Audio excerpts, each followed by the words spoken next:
Well, 2026 kicked off with a bang, as I'm sure you heard. President Trump authorized strikes in Venezuela and extradited, kidnapped, their president, dictator Nicholas Maduro and his wife, and brought them to New York City to face trial. And, of course, this has fractured MAGA once again, with many America First, America Only patriots fully endorsing and celebrating the move, despite previously saying that they were against all regime changes, not to mention Republicans versus the Democrats. So we'll get into all of the nuance, all of the complications of this situation, and why this actually may be different, actually is different, than the wars for Israel over in the Middle East that we've been engaged in, because this is in our hemisphere. This is in line with what's known as the Monroe Doctrine, which basically means that the United States will protect interest in our hemisphere. We'll get more into that in a moment. But unlike George H.W. Bush, who lied endlessly with the neocons about why we were supposedly going into Iraq just to spread democracy to those poor people over there who deserved it, President Trump is, you got to give him credit, quite more forthcoming with his goal in attacking Venezuela. Mr. President, why is running a country in South America America first? Well, I think it is because we want to surround ourselves with good neighbors. We want to surround ourselves with stability. We want to surround ourselves with energy. We have tremendous energy in that country. It's very important that we protect it. We need that for ourselves. We need that for the world. And we want to make sure we can protect it.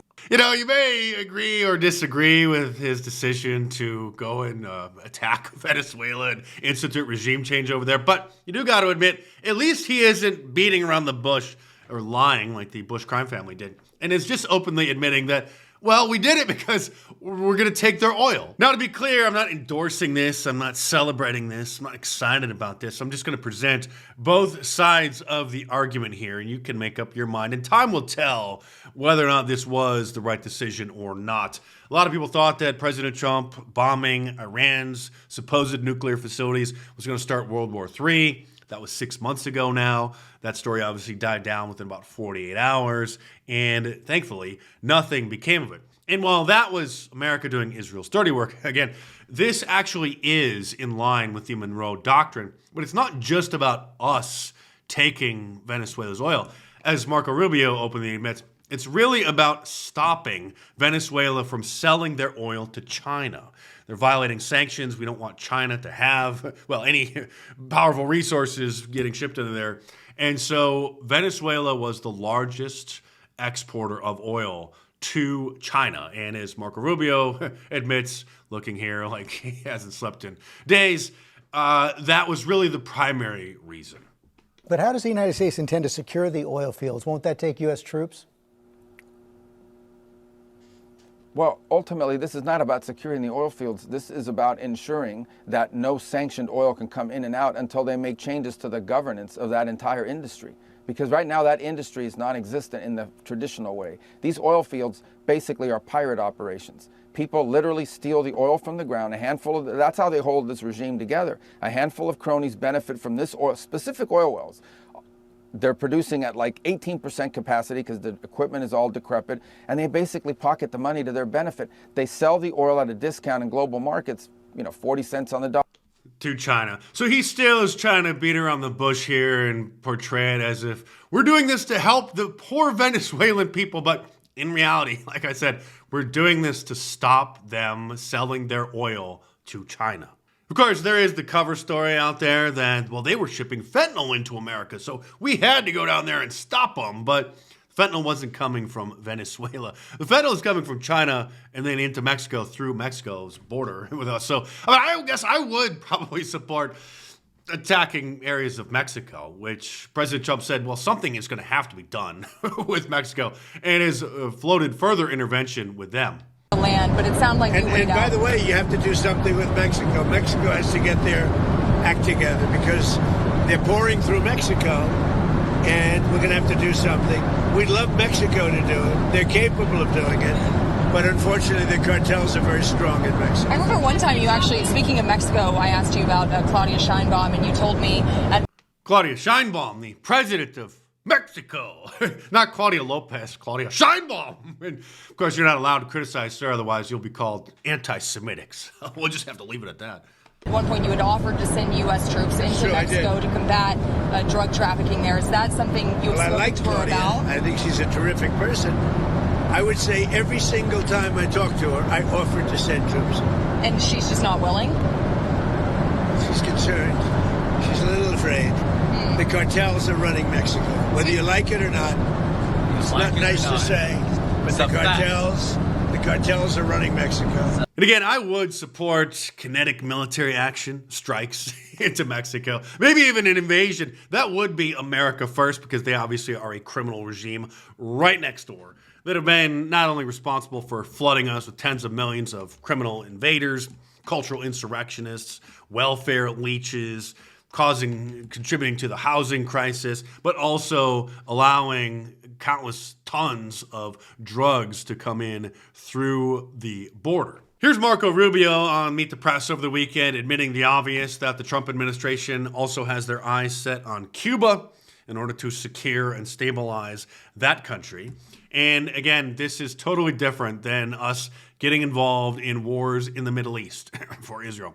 This is not only a country that's in our hemisphere. Cuba is only 90 miles away from Florida. Cuba was where the Russians sent nuclear missiles during the Cuban Missile Crisis. Remember that? So you can't really put that into the same category, even remotely, than us involved in regime changes over in primitive countries in the Middle East. Is the Cuban government the Trump administration's next target, Mr. Secretary? Very quickly. Well, the Cuban government is a huge problem. Yeah, the Cuban government is a huge problem. First of all, is that a yes? Cuba, but I don't think people fully appreciate. I think they're in a lot of trouble. Yes, I'm not going to talk to you about what our future steps are going to be and our policies are going to be right now in this regard, but I don't think it's any mystery that we are not big fans of the Cuban regime. I don't think it's any mystery that the CIA has been orchestrating various things in Cuba for years. Remember, they, through USAID, had a front group, a record label where they hired Cuban rappers to then sing songs and perform against the communist dictator there, Raul Castro. So CIA obviously had been working behind the scenes for many years trying to topple it. Looks like that may be actually happening. But Marco Rubio being quite the statesman, Lindsey Graham, Sean Hannity's boyfriend, a little less restrained. Could have done it. And as to this commander-in-chief, he did something people talked about doing. You just wait for Cuba. Cuba is a communist dictatorship that's killed priests and nuns. They've preyed on their own people. Their days are numbered. We're going to wake up one day, I hope in 26, in our backyard, we're going to have allies in these countries doing business with America, not narco-terrorist dictators killing Americans. This is a big frigging day, and everybody in the world is thinking differently than they were just a few days ago because of what you did. Then President Trump had to step in and bring a little more seriousness to the discussion, and you could see that Lindsey Graham just couldn't hold back his drool of excitement. Cuba is ready to fall. You know? Yes. Cuba looks like it's ready to fall. I don't know if they're going to hold out. Was there a final But straw? Cuba now has no income. They got all of their income from Venezuela, from the Venezuelan oil. They're not getting any of it. And Cuba literally is ready to fall. And you have a lot of great Cuban Americans that are going to be very happy about this.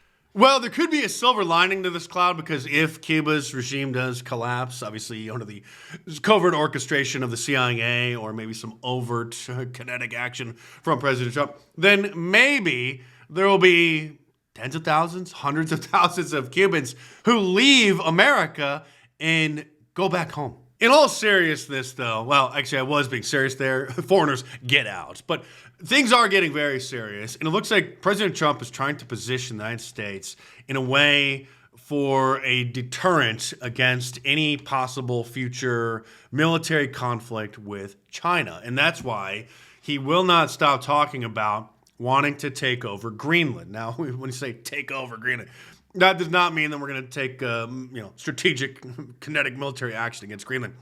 It's a territory of Denmark, and so I'm sure behind the scenes they're trying to leverage some deal in order to have Denmark give up any of their rights to Greenland. It's a territory of Denmark for like the last 150 years or something. And the reason why he wants to do that, he's explained many times, but here it is in case you missed it.